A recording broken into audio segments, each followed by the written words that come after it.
Good morning, dear friends. Today is the 19th day of January.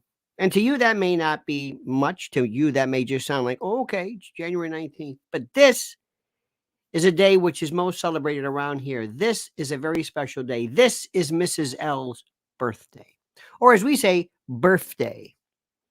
And it is today that I celebrate that on this day, were it not for her, I would be a statistic. I would be demented, crazed, probably locked up in some sanitarium, lonely, morose, completely devoid of direction, absolutely a waste of wasting my life, wasting my direction. Because on this particular day, I celebrate the fact that she is my chiral opposite. You know what chirality is? Organic chemistry. Anybody into that? Molecules can be mirror images. They don't lay on top of each other, but they fit together. They're chiral.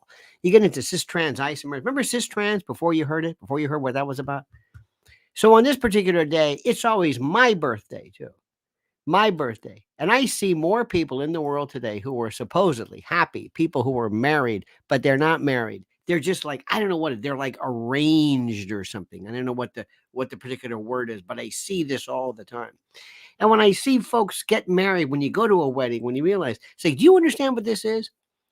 Half of it's a crapshoot. It is a crapshoot. When you think about how in the world you came about, how did this synchronicity of oh my God, how does this happen? So that's what I'm doing, and I'm celebrating. And I'm the luckiest man in the world. And let me tell you something right now. I believe in this stuff. And I don't care if you're gay or straight or trans or whatever, or even if you sleep in a dog bed, which we'll talk about. Humans were meant to be paired. Humans were meant to be paired. Let's face it, some people are solitary, and that's okay, but that's not by choice. That's by default. And there's nothing also worse than being married to somebody that you don't want to be married to. Don't ever find yourself in the position where, well, I got to do this. Well, I'm getting that age. I'm going to have time to have kids. No. Because think about this. One of the reasons why the world is so demented is because people are so unhappy. People are so unfulfilled. People are so bereft of direction. So on this day, I look up to the heavens. I've dropped to my knees and I say, whoever the hell is in charge, thank you for this. Thank you. Thank you for the fact that I met her. Thank you. Because when you say this romantic, there's also the idea of this component, this complement. And you also don't use words like friend, your best friend, the person you want to be with more than anybody else. The person when you have a day off or you have some, you don't want to go to some fishing. I know friends of mine who want to go fishing. Like, don't you want to go with your wife? What? Are you kidding me? If the rest of the world disappeared, as long as I have her, that's fine. That's one of the reasons why during COVID we were saying, you know what, that was weird, but we had each other. So in any event, my friends, we have a lot to talk about. So please let me celebrate my love, my absolute adoration, and my luck, sheer, absolute, unmitigated, unmistakable luck. Because, let me tell you something. It could have been the other way around.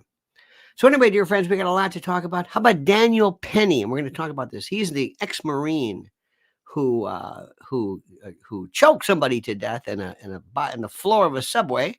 And now he's being charged with reckless homicide. We'll explain that to you. It's not as good or as bad as you think. We'll talk about human dog beds. We'll talk about, oh my God, there's just so much stuff. It's so much to go through and to discuss on this, the Friday version of this thing of ours. And remember, my friends, as we speak, I'm sorry to say this, but remember something.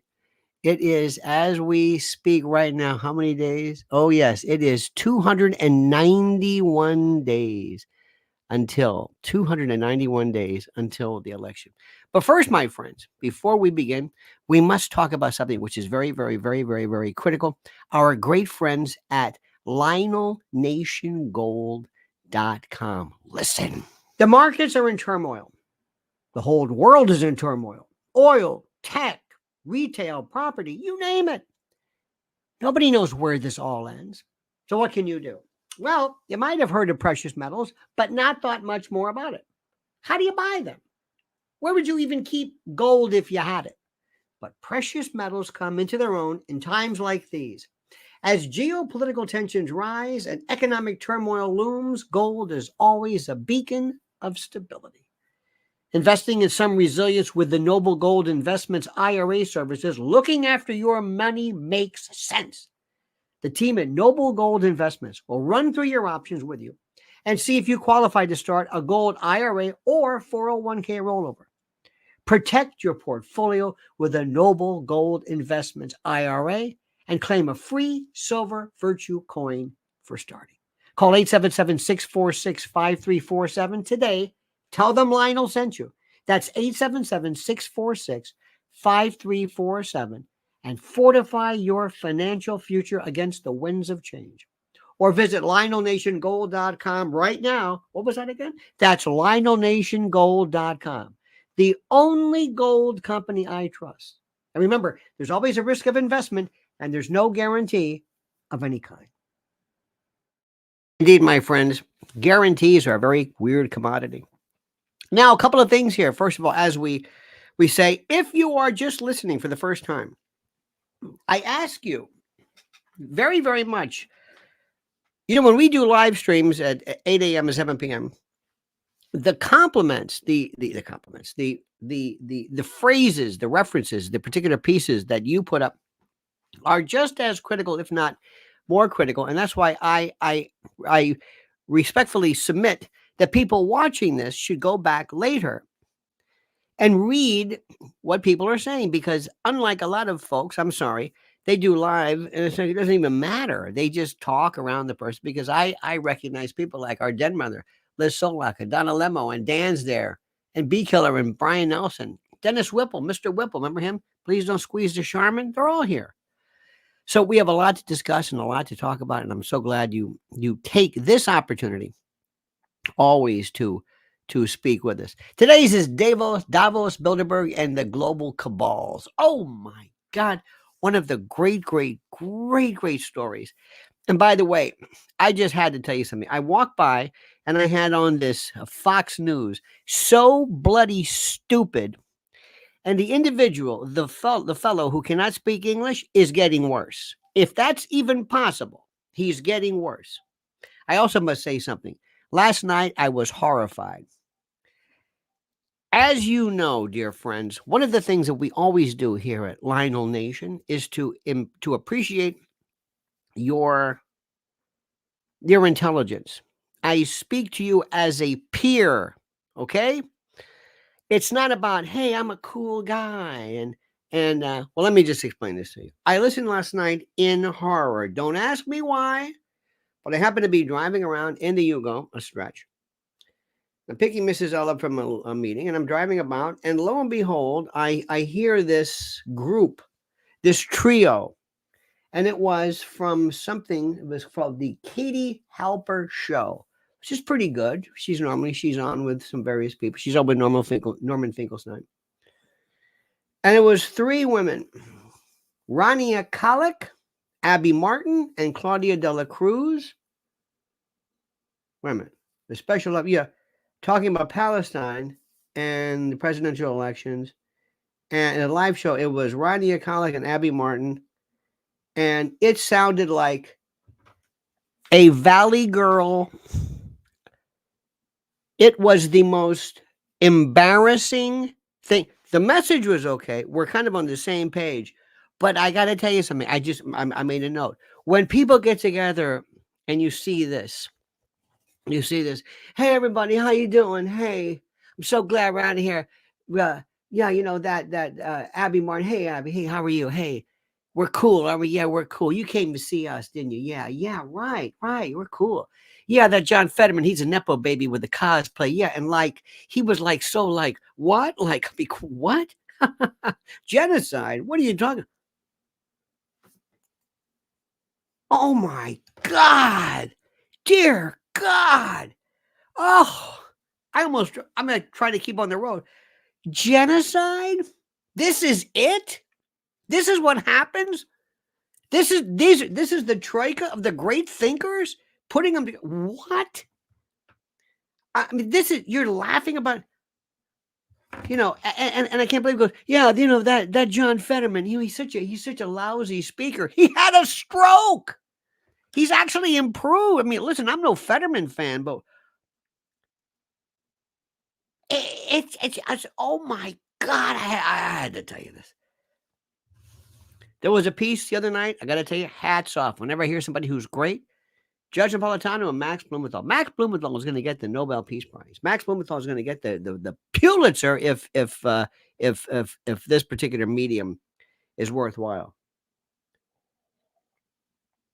I never thought this Valley Girl troika about genocide was laughing about it. It was horrid. There's nothing cool about this, okay? There's nothing cool. There's nothing to joke around about. There's nothing. It's this idea that deep down inside, I want to be kind of like the star or something, or I don't know what the hell it is, but I had to share that with you. I couldn't listen. This is genocide. Nepo baby cosplay. Come on, let's throw us back. Oh my. Children. We need adults. Okay. That's number one. Number two, walking by and listening to Fox, they are so in General Jack Keane arguing. Let me say this again. Arguing the same trope that you don't understand. Hamas has tunnels. So we have to basically kill 20, 25, 30,000 Gazans, including men, women, and children, because there's tunnels in Gaza. And I don't think if you understand that, but what? This is the Institute for the Study of War. This is a Kagan Newland recruit. And Brian Kilmeade, who is handed the message. Are you kidding? It would be like arguing against Me Lie because, well, some of these, the VC sometimes go at night and they ambush American soldiers with punji sticks. What? This is it? This is what you're saying? E.D. Crowley says, Nana's night shift, 2:46 a.m. alarms, brain dead. Oh my God. Bless your heart, Nana. I had a Nana. That was my Nana. Or the Italians call it Nonna. She was Sicilian. Bless your heart, Edie. You're going to do it. Sleep deprivation. I had a friend of mine who was in the Rangers. And the guy's a hardcore killer. And he told me, he said, I've got this class coming up. This was years ago. He says, and we're going to be on advanced interrogation techniques. He goes, oh my God. I said, well, tell me. I don't know if I can tell you. I'll do the best I can, but I'm not going to tell you whatever I can tell you. And Edie, you know what they did to basically where people will just drive them crazy? Keep the lights on, keep them awake. It makes you crazy. No sleep is crazy. People need to sleep more. But Americans think that that's lazy. I don't, but thank you. Let me go back to what I'm saying. And I know this is difficult to say something or for me to say this. Up until now, up until October the 7th, there has been an absolute axiomatic 100% adherence to whatever Israel did. Whatever. That's their plight. That's what they've got to go through. That's what you don't understand what it is. This is a fight for their life. This asymmetric warfare is the most incredibly damaging and dangerous thing anybody's ever seen. And anybody who thinks that there's some kind of rules-based warfare, doesn't know what the hell they're talking about.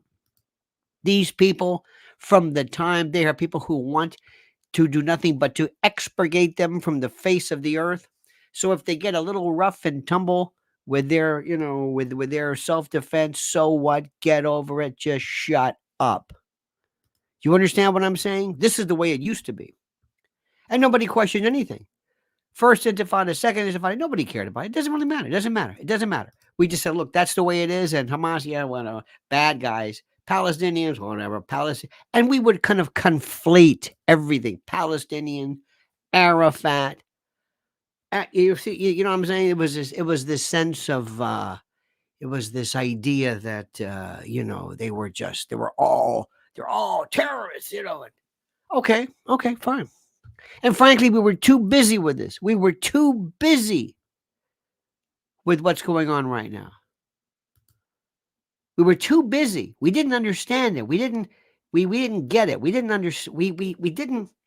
It was a different time then. And we were very much used to the fact. We were very much used to the fact that these people were just from another planet, they were just, okay? October the 7th changed everything. And then what happened was something which is so critical, so important. And I'm going to tell you all about this. And listen carefully. What happened was the internet. This thing called streaming. It changed everything. Norman Finkelstein was persona non grata. He was the D.B. Cooper of this. He was nowhere. He was so pushed off. He just threw in the towel. He said, forget this Palestinian stuff. I'm going to talk about cancel culture. I'm done. He was denied his tenure. He got into a pissy match with Dershowitz over, plagiarism. And he was done. Forget it. Throw him out. Crushed. Another and in fact, they used him as an example. Finkelstein was like, let me tell you something. Don't be careful. Don't forget Finkelstein. Oh yeah, that's right. Whatever happened to him? Oh yeah, be careful what you say. Or whether they call it the Israel lobby. And a lot of people say, well, don't worry, I'm not going to be. Oh no. And they also said that if you want to be a conservative, you must automatically just accept in lockstep, in Pavlovian obeisance. You must accept everything. Look the other way and just say, Hamas justifies this. They have tunnels. Well, that was before the internet. And the internet was always here. But all of a sudden, there is this. It's like the British invasion. It's the Palestinian invasion. I don't even know what you want to call this. It's like nothing I've ever seen before. Supplies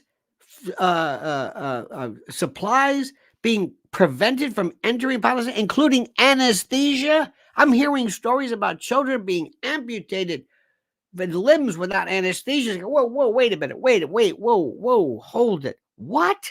Wait a minute. What? Well, the Hamas, I don't want to hear about the tunnels. Tell me about this again. Calorie restrictions, blockades, this is like a panopticon. They can't fish, they can't fly. What? Wait. What? Hold on, Israel. Just a minute. We're not turning our back on you. Let me hear this again. That's what we're doing right now. And I'm telling you, and that's why I'm listening to this. I don't know what this was, this cackle fest. This blows, shocks the conscience of the court, as we used to say. It's unbelievable. I can't believe what I'm hearing. And this is all over the world. And what are we talking about here? We're talking about somebody at some Goldman Sachs funded thing who says something anti-Semitic. Wait a minute, what? We're talking about Claudine Gay. Whoa, whoa, whoa, whoa, whoa, whoa, whoa. What? What are we talking about? We're not. Who cares? Let's talk about this. Are we sanctioning this? Did you see Blinken with Tom Friedman? He doesn't know what he's talking about. This is the most incoherent policy. Wait a minute. Wait a minute. What are we doing? And for some reason, the word genocide is a term that causes people to invoke to themselves, involve what amounts to, I guess, a sort of a version of what you think it might be. You know what I'm saying? Where you think like this is, to me, genocide is about death. Oh, here's another one too. Here's one for you.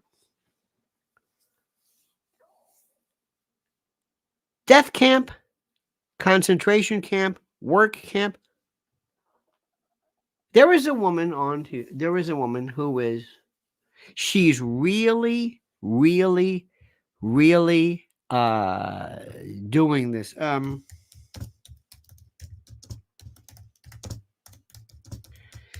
Her name is Brenda. Oh God, what I forget her name is. She's a British, and she is screaming at how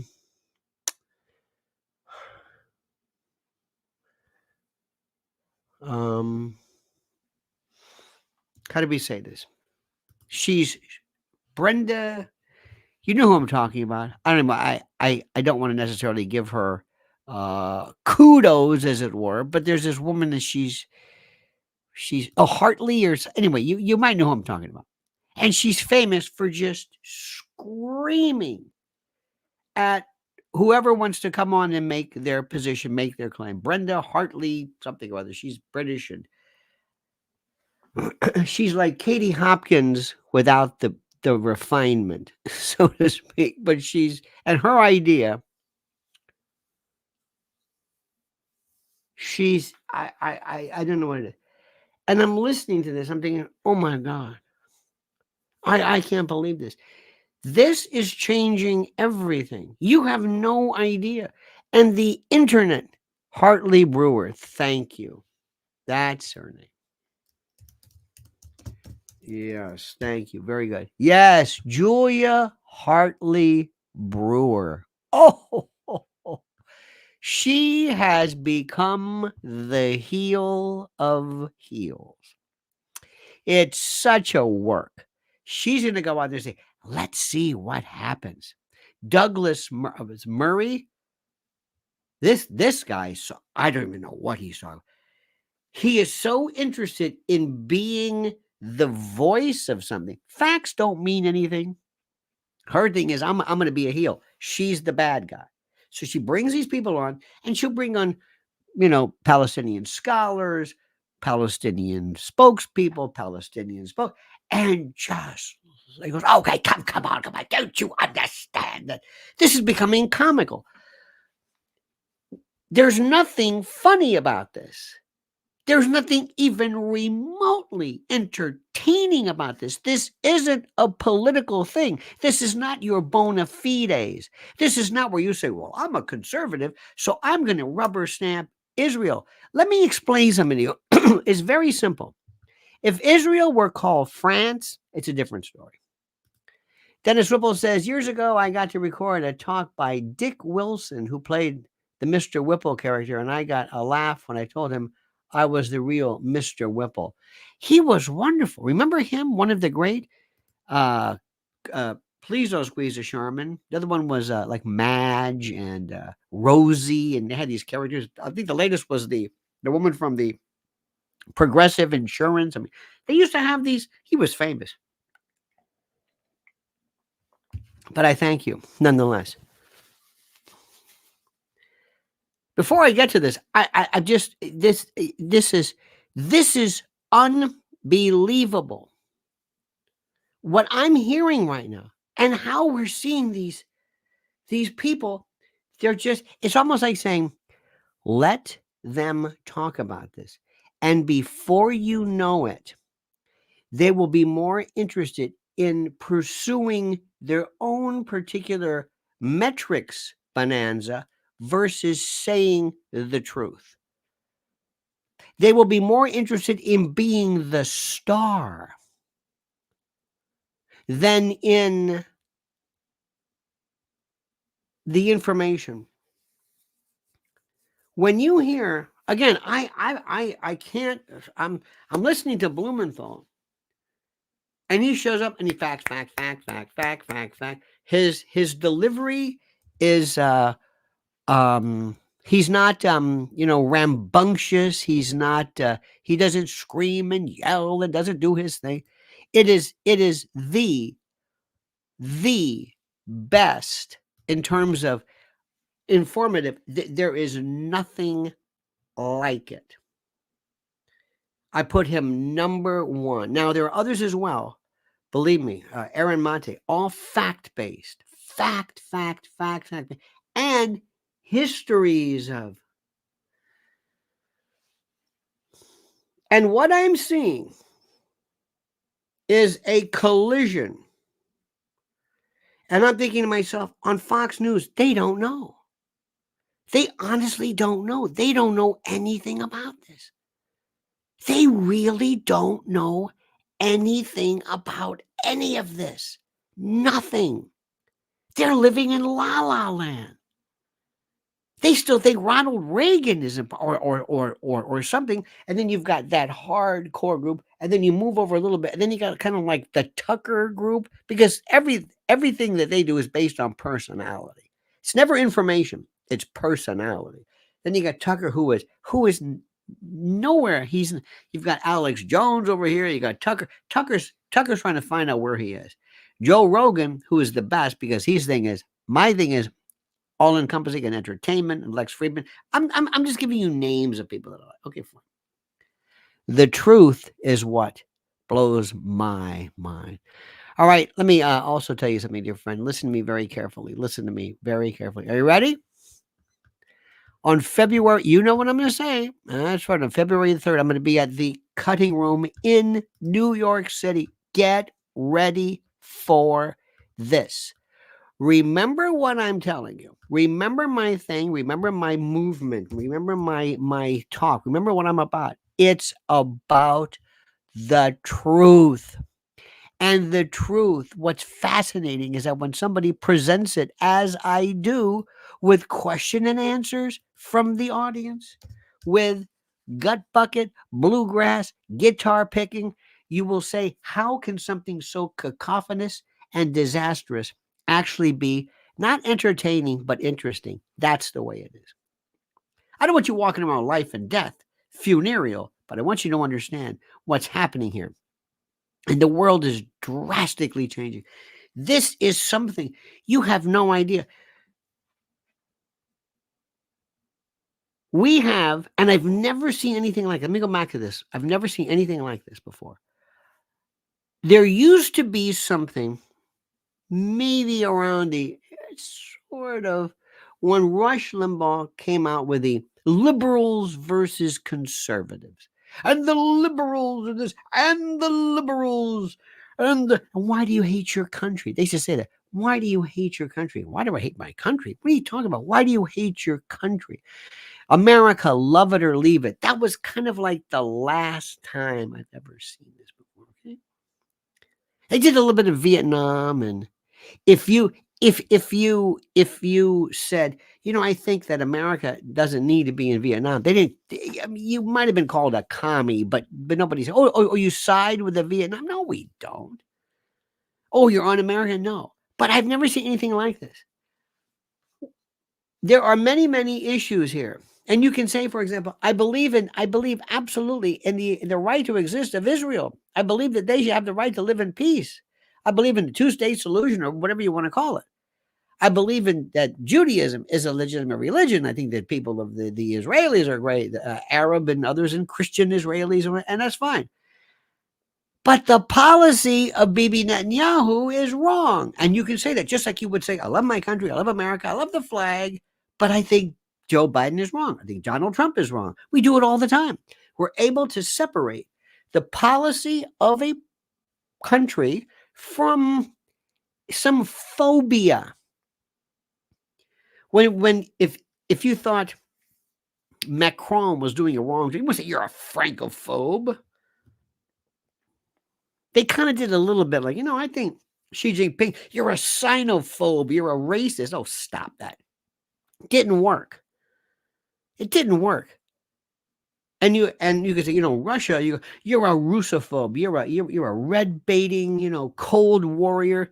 Okay, man, but it didn't stop the conversation. It didn't shut people up.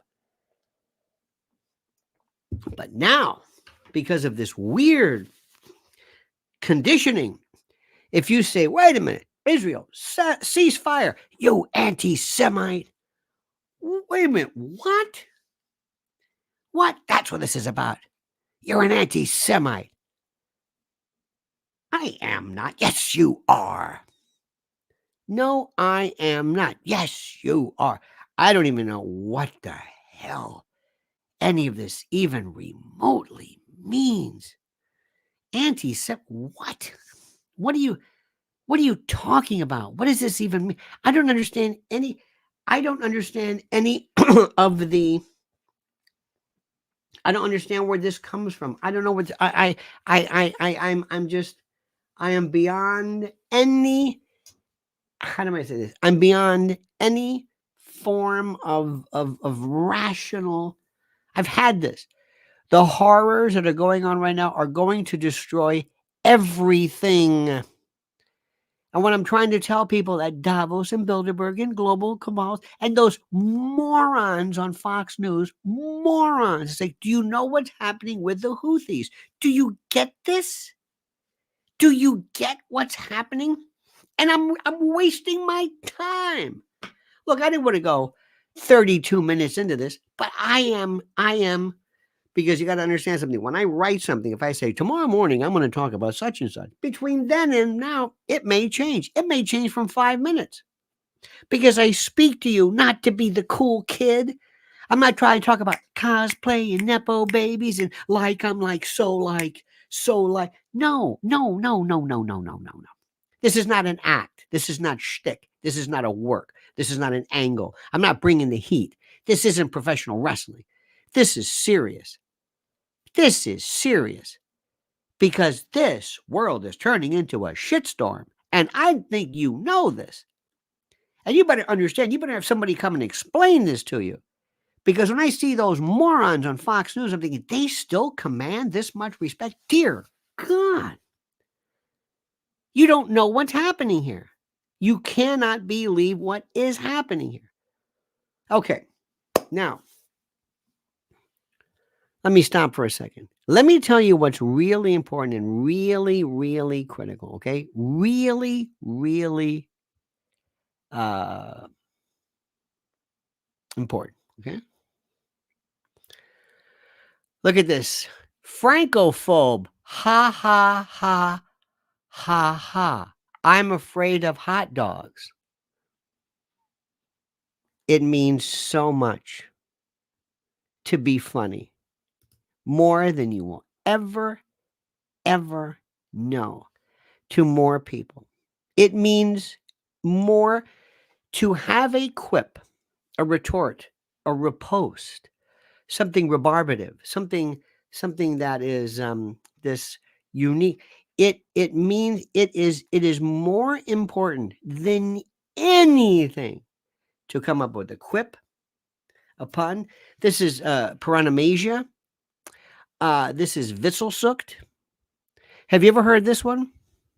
Have you ever heard about this? Witzelsucht is let me just read the definition is so terrific. Witzelsucht, which is what I think many of you have, is a set of pure and rare neurological symptoms characterized by a tendency to make puns or tell inappropriate jokes or pointless stories in socially inappropriate situations. It makes one unable to read sarcasm. A less common symptom is hypersexuality, the tendency to make sexual comments at inappropriate times or situations. Patients do not understand that their behavior is abnormal. Therefore, they are non-responsive to others' reactions. The disorder is most commonly seen in patients with frontal lobe damage, particularly right frontal lobe tumors and trauma. The disorder remains named in accordance with its review definition by German neurologist Hermann Oppenheim. Its description as the less focused moria, which is a pathological giddiness or lunatic mood, uh, which is wonderful. Witzelsucht, what does it mean? It means a joking addiction. So that you understand something, is a part and parcel of a lot of what's happening here, especially here. People who are, for all practical, and please don't take this the wrong way, people who are devoid of any kind of contact with the real world, any kind of connection with what's appropriate, people who hide behind the anonymity of lenses and thumbnails and whatever, people who, for reasons that are pretty obvious, do not know how to weigh into, and also cannot read the room. That's a very, very important thing. Being able to read the room. Are people jocose? Are they happy? Are they laughing? Are they, what exactly is happening? They're unable to do this. So just remember, let's do our best to try to help people and see if they can maybe we can lend a hand. And by the way, for those who, especially now, can't do it, let's don't point fingers and laugh at them or mock them. Let's try to help them. We bring them over and we say, no, not now. This is, have your inside voice. Edge Dweller says, when a building is on fire, you evacuate. UN sets up secure refugees in Egypt using neutral forces. Anyone left in Gaza is a combatant. UN neutral forces police Gaza as disarmed citizens return. And by the way, once you leave, you can't go back. And once you set up edge, supplies, they're looked and checked at checkpoints. They're never getting in. Now that may be beyond the realm of a lot of people. Very, very serious about this, and this is kind of adult talk right now. But it's something that everybody has to understand and has to grasp. Okay, but please remember, when you see somebody who is unable to grasp the seriousness and makes bad puns, it might be Witzelsucht. It might indeed be that. Okay, it's one of those things which is important. Now, did you see this story? Of course you did. Let me just tell you what it is. And I hope you follow my Twitter or X account. Look at this story. Where is this? Oh, well, here we go. Over the past decade, elites have been investing in underground doomsday bunkers driven by concerns about global conflicts, civil unrest, government actions during health crises, volatile social situations, and potential threats like solar storms. The heightened demand for bunkers is evident with properties like a 10,000 square foot one in Polo, Missouri, actually recently featured on Zillow Gone Wild. Is great. And the reason for that is they recognize the fact that life and what's going on right now is very tumultuous and very frightening. And that's why when I have talked to you repeatedly about food preparation, you may not be able to, afford some EMP protected bug out bunker, but you can go to preparewithlionel.com. All right, my friend, it's time to hail and salute our great friends at mypillow.com. And if you use promo code Lionel, wait a minute, that's not what I meant. We'll get to MyPillow in a moment. MyPillow is important, but this is it. This is different. I know they sound similar, but they're not. This is preparewithlionel.com. 2024, as I have stated and predicted, will be contentious, scary, and promises to blow your mind. It'll make 2023 look like a walk in the park because the folks who run the show live for chaos and instability and panic. Your panic. Now, many of our problems could be solved overnight, but that defeats the purpose. Destabilization and chaos That's the name of the game. Now, if you can handle the truth, and I know you can, you need to visit my website, preparewithlionel.com. Write this down, preparewithlionel.com. You'll get $200 off a much needed and absolute best selling 3-month emergency food kit from My Patriot Supply. Now, listen carefully. This is the country's largest preparedness company. My Patriot Supply is your fighting chance at survival. And I don't use that word lightly, survival. Sealed inside 6 water-resistant buckets, these delicious meals, 22 varieties of tasty breakfasts, lunches, dinners, snacks, you name it, last up to 25 years and provide over 2,000 calories per day. And we're talking 120 pounds of food. Eat right in emergencies with this 3-month food kit from My Patriot Supply. At this low price, you can get one for everyone in your family. Think about this. This is critical. So visit preparewithlionel.com right now. Order by 3 p.m. for free same-day shipping. Prepare right now at preparewithlionel.com. One more time. Go to preparewithlionel.com before chaos ensues. Here's another example. Someone writes, you don't need survival food or pillows, folks. We need unity to correct this crime scene. What the hell does that mean? What does a crime scene have to do with supply chains that are destroyed? And pillows, I don't know what to say about that, but supply chains. Now, that may seem like a comment. You're like, well, so what? This is an example of, I've got to write something. Yeah, but that's stupid. Well, I know, but I got to write something. Crime is going to stop. Complete catastrophe. See, this is where sometimes I'm thinking, I'm wasting my time here. I don't know what we're talking about here. I swear to God, I'm thinking, do you, and I love you, do you have any idea of what the hell you're talking about? Has anybody ever come to you and said, excuse me, yes, we've noticed you don't know what the hell you're talking about. You don't have to just say something. You don't have to just write something. Use your head. Think about this. What are you talking about? Do you know what's happening in the world? I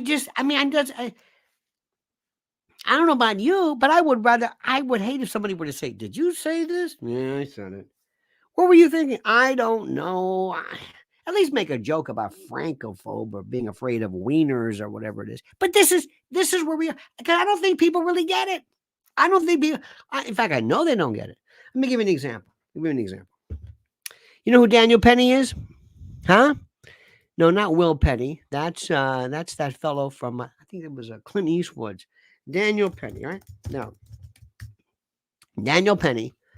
Here we go. He had, this was the hero, and I think he was.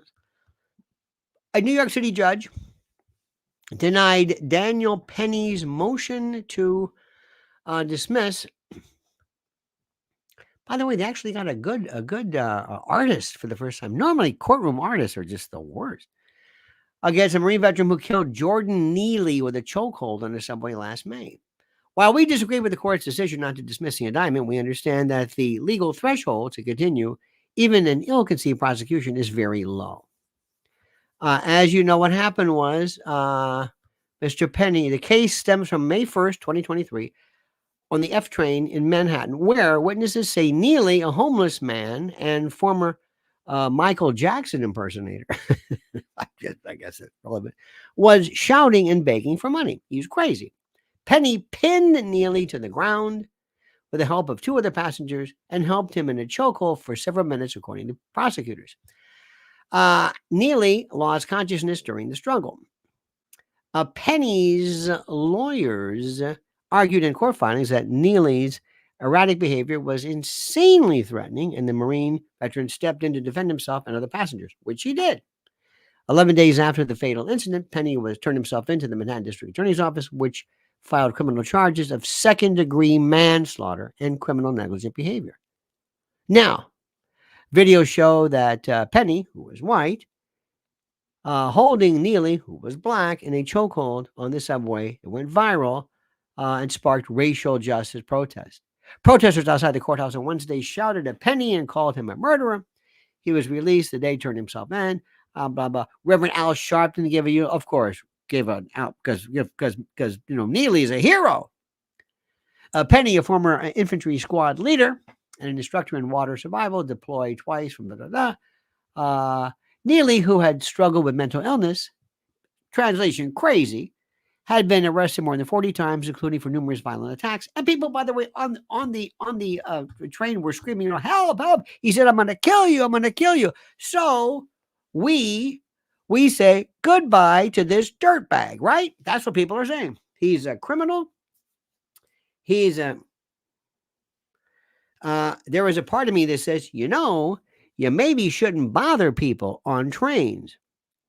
Maybe it's a good idea not to do that. And maybe we should thank Mr. Penny for standing up and doing something and not sitting back and watching this. But there's a bit of a problem here. And the problem is, what about the charges? What is he charged with? Interesting. Well, let's look at this. This is the problem.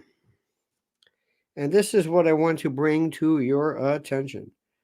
The first one is, let's look at what manslaughter in the second degree is. I believe this one, I think I heard manslaughter in the second degree.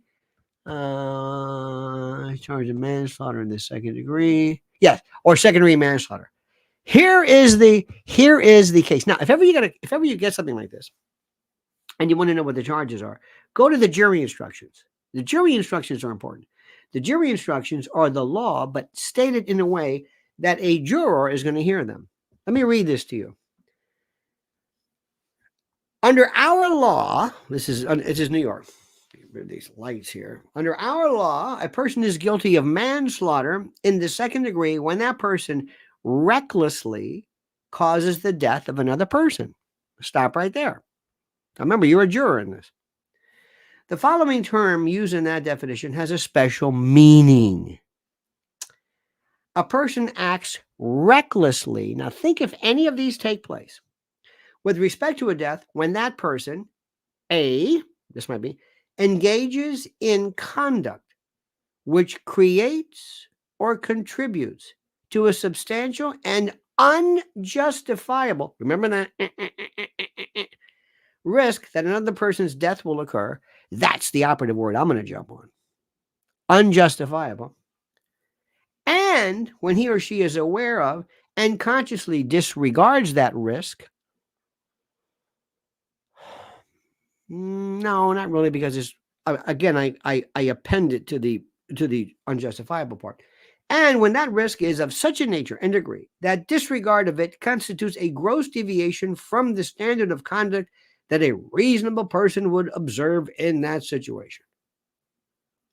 A person who acts recklessly when he or she creates such a risk but is unaware of that risk solely by reason of his or her voluntary intoxication, and that doesn't apply.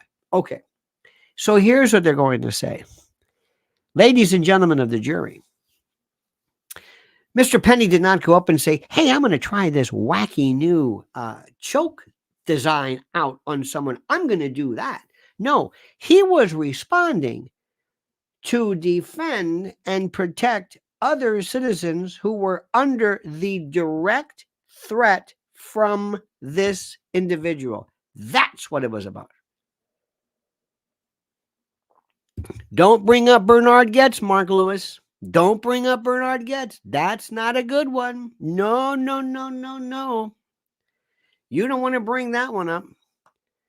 Bernard Goetz had a gun, and you're not supposed to have a gun, and maybe he finally goes, hey, this one looks like you're not hurt enough. Remember that one? Don't bring up Bernard Goetz. No. Shh. Different. Bernie Goetz is not a good one. Remember him on deposition or his test? I shot him and I killed him. Hey, you look like you're not done yet. Pow, pow. Oh, come on. No. Please don't say Bernie Goetz. No, the subway vigilante. No. Vigilante? No. That case was He came to the rescue of someone. He came to the rescue.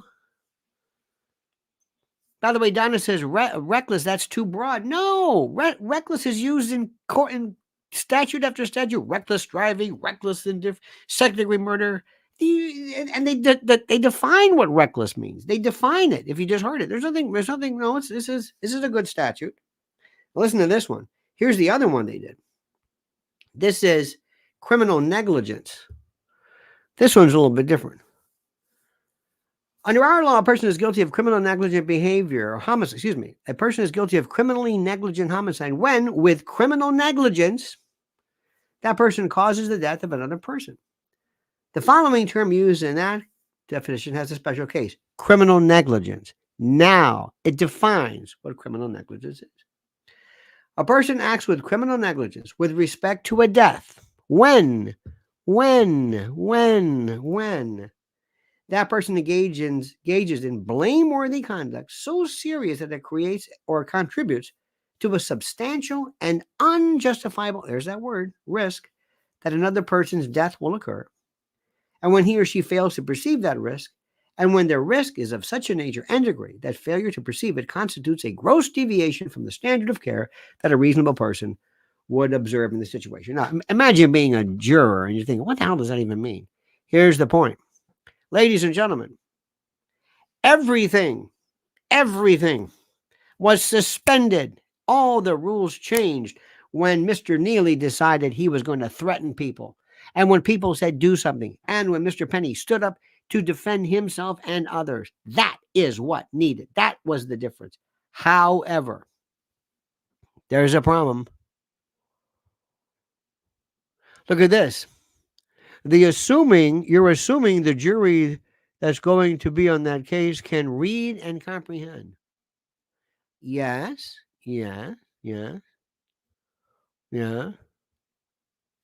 Maybe they ought to post all that gibberish before one gets on a train. These are the comments here. I don't know what that means. A criminal can't have all the rights and none of the rights at the same time. Interesting. So was Jeffrey Dahmer. So if could see, this is just to say what again. That's it. All right, that's good. I mean, this is just. It's like, write something. What? Just write something. But I don't, there's something to write. No, you got to understand something. You have to write something to what he just said. Talk about something. Just respond. Pretend you don't understand or it's stupid. Pretend that the system of justice, which has been going on since the beginning of time, doesn't make any sense, or you all of a sudden realize something by virtue of your Witzel-sooked quips, your hilarity. This is where we are right now. This is where we are. This is why we can, and by the way, this is from some of the most enlightened people there are.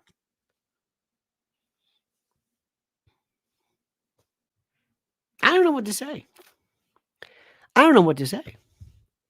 I think I need to lie down for a minute. And you know what? If I did lie down, you know what I would use to lie down with? Guess. All right, my friend. It's time to hail and salute our great friends at mypillow.com. And if you use promo code Lionel, you get a free gift. No purchase necessary. I know a free gift. It's a tautology, so sue me. But listen carefully. What are we talking about? Giza Dream Bed Sheets, MyPillow 2.0, sheets, slippers, percales, towels, quilts, bedspreads, mattresses, mattress covers, mattress toppers, linens, kitchen towels, bathrobes, name it. Items to help you luxuriate and relax. Think about it. And they're monster sellers right now. Listen to me. Slippers. My slippers. Think about it. What do they do with MyPillow? They make things real soft and plush and comfy. How perfect. And when they apply that genius to slippers, look out. Look out. Look at the specials right now, but only if you use promo code Lionel. So go to mypillow.com/Lionel. Solid disproval. mypillow.com/Lionel or call 800-645-4965. Call right now and watch how fast Mike answers the phone.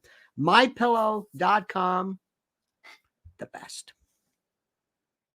Now, of course, remember the issue here that everybody is really missing is one. What would you do if you prosecuted Mr. Penny?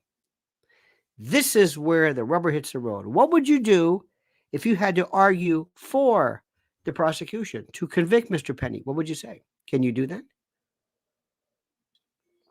Can you do that? I ask. Can you do that? Can you? Can you? Come on. Imagine you have to come up with a reason to argue to a jury of why Mr. Penny was incorrect, why this was unnecessary. What would you say? I would say he lost his temper. Nope. One can, but try. I don't know what that means. What would you do?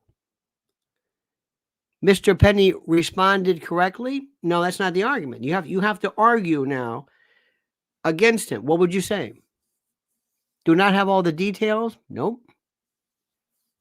No. Think about this. What did he do that was what killed him? It wasn't really a choke, it was a carotid restraint. It wasn't a choke. A choke was this is a carotid restraint. This is hypoxia. This is when when you're MMA, when you tap out, if you just hold on to somebody, you'll kill him. You'll kill him. If you're having a an MMA kind of a thing, and you don't let go of that guy, you're going to kill him. Look at this. Morning. What's going on? Here's Lori. Always, hey, did I miss anything? You were tremendous. Come on. Perceived a threat, saw a threat. What was his reaction? When do you think he should have stopped? Let me ask you a question. If Mr. Penny had said, hey, this guy is incredible. Give me your bill. Look at this. Cycle, whatever. Overkill. You're close. Somebody give me your belt. What? Give me your belt. All right. Here's your belt. Wrap it around him. And Penny does it. Neely does it. Take the belt off. Okay, we got him. Call the police. That's it. Versus this. Give me the belt. Wrap it around him. Hey, man. He's out. Let go of him. Oh, no. Oh, no. No, let go of him. You've subdued him. No, you don't understand. He's not. We're all on top of him. He's not going anywhere. We're going to call the police. Look at this. Have to retreat after the threat is gone. Sort of. Lori brings a good thing. This is when you're threatened. When you're threatened, a lot of times people usually, depending upon this, the state, before you use deadly force, you have to retreat. You have to try to get out. Reasonable force to, whatever. He's not really. He's defending others, himself and others. It's kind of a different thing. But you're right though. But once they're able to, when you decide, see, this is this world we live in. This is this MMA world. Put him in a choke. Put him in a rear naked choke. Epstein choke. Put him in a choke. It's not a choke. But anyway, this is why we're doing this, because we watch this stuff and we're constantly told this is the cool thing. Mark Zuckerberg, hey, look, he's doing the choke. Tap out. There's no tapping out here. Mr. Penny, have you ever had any, I'm assuming he takes a stand. Mr. Penny, have you ever had any particular training in this? Yeah. So you're aware that if you leave this on somebody, you'll kill him, right? You know this, correct? You've been aware of this. So you knew this. You are aware, sir, are you not, that if you do not take this off, this choke, no matter what he did, whether it's reasonable, rational, or understandable, you will kill him. Correct? Correct? Yes. So why did you keep going? When he went limp with other people, by the way, who are the other people jumping in? And are they culpable? You better believe it. As accessories? Absolutely. I don't know where they are, but they're holding them down. And you might be harder to explain to a jury. Is holding him down, did that help anything? I don't know, maybe resist. That's a little more tenuous.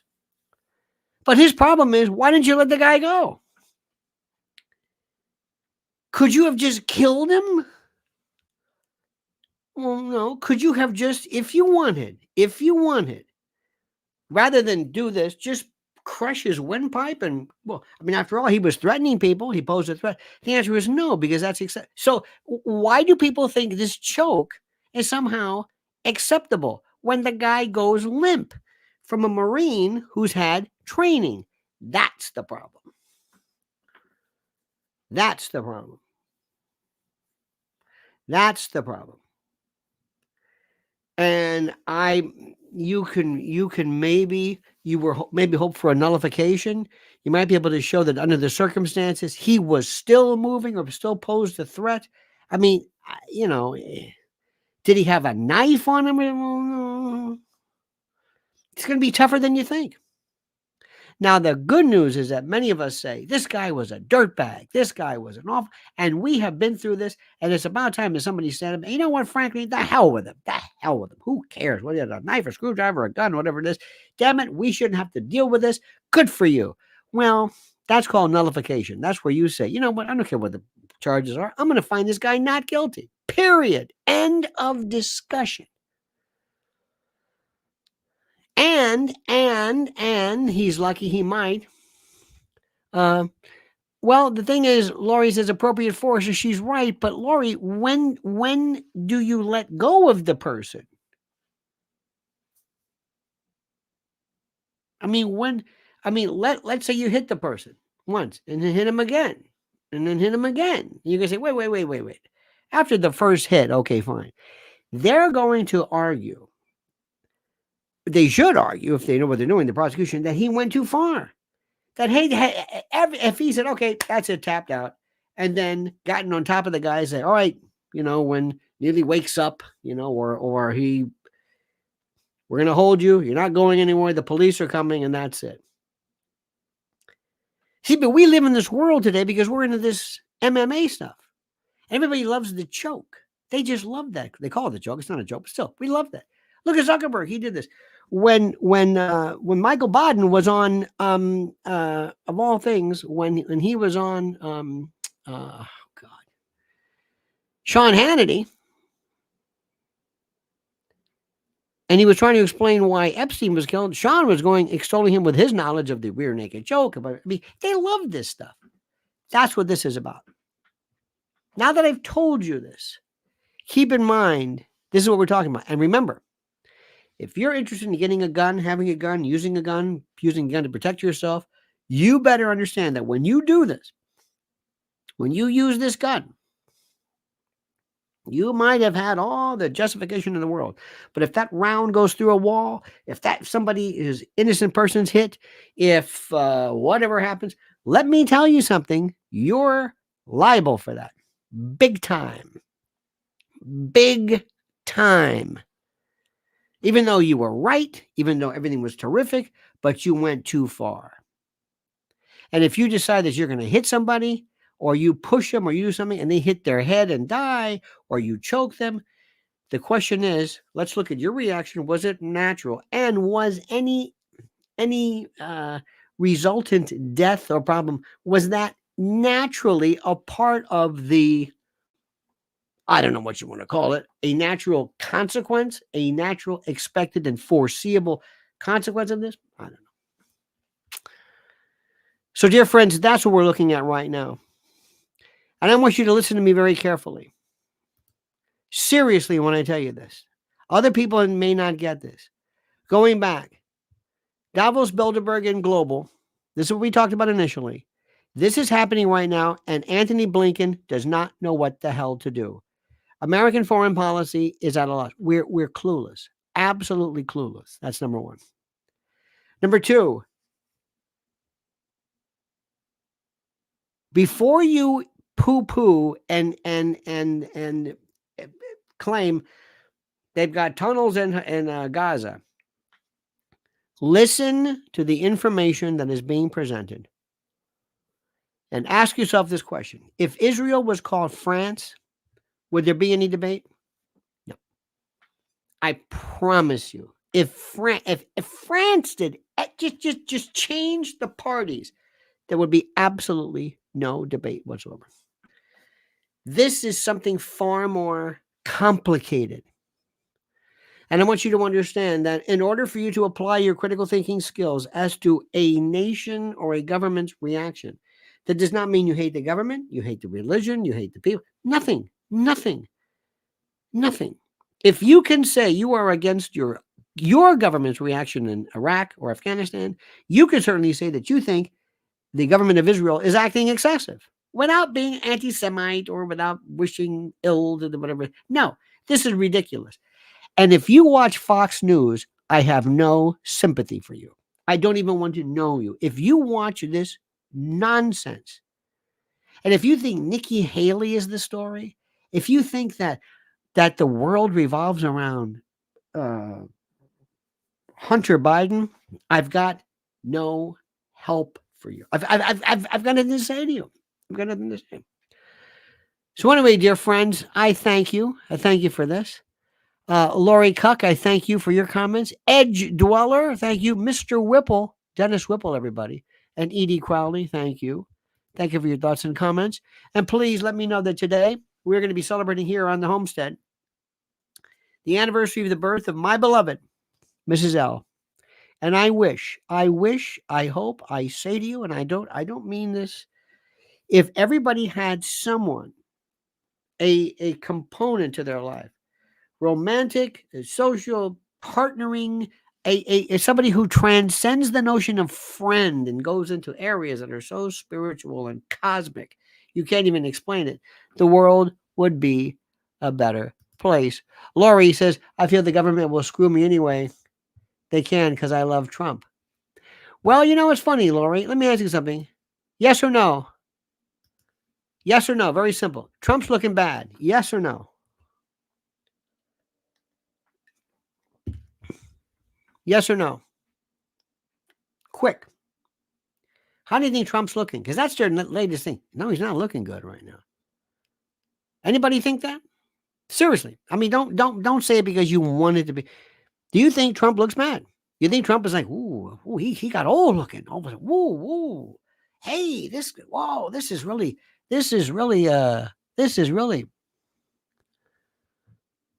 Now, remember, I'm not asking you because you're a Trump fan and you're gonna say, well, I like him, I think he's great and all this. I think he looks fantastic. We're talking to him or a man who's basically incontinent and shuffling and has put it this way. You know, when a person's back, I hate to say this, when they can walk into the doctor's room, you don't even have to have a test. Don't worry about it. I got it. Don't you want to do it? If Biden walks in, that's all right. Thank you. Don't you want him to count back? No. Don't you want him to say, no. That's okay. I'll write him down. Thank you. It's like if somebody's on the ground, grabbing their leg and screaming, I don't think you can say, you think he's hurt? Yes. You think Biden's out of it? Yes. I could have said this 4 years ago during Corn Pop. Remember that? And then Trump's looking a little tired. Oh, please stop it. They're desperate. Trump could win, my friends. All right. Don't forget to subscribe to the channel. Subscribe.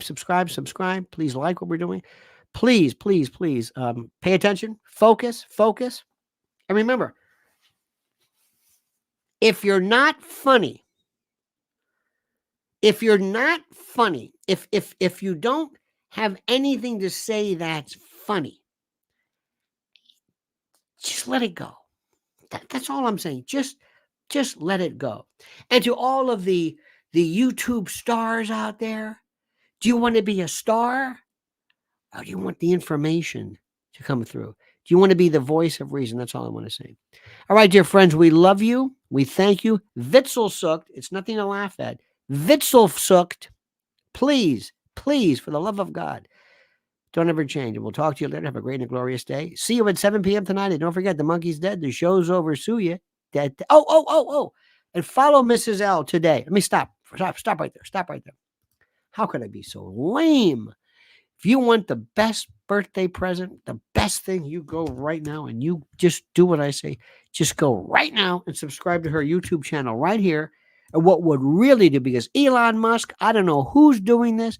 I don't know which of your goons is doing this, but every time Mrs. L gets 4, no 5, no, if somebody has her numbers set, because I think they don't like the fact that she's calling into question rather, the fact that they are systematically and deliberately declaring war on our most vulnerable. So right here, just do me a favor. Go right now. Everybody go to Twitter right now and subscribe. Lynn's Warriors, LYNNS_Warriors. Okay? Okay. Now we'll see you tonight. Don't forget, as I said, the monkey's dead. The show's over. Sue you.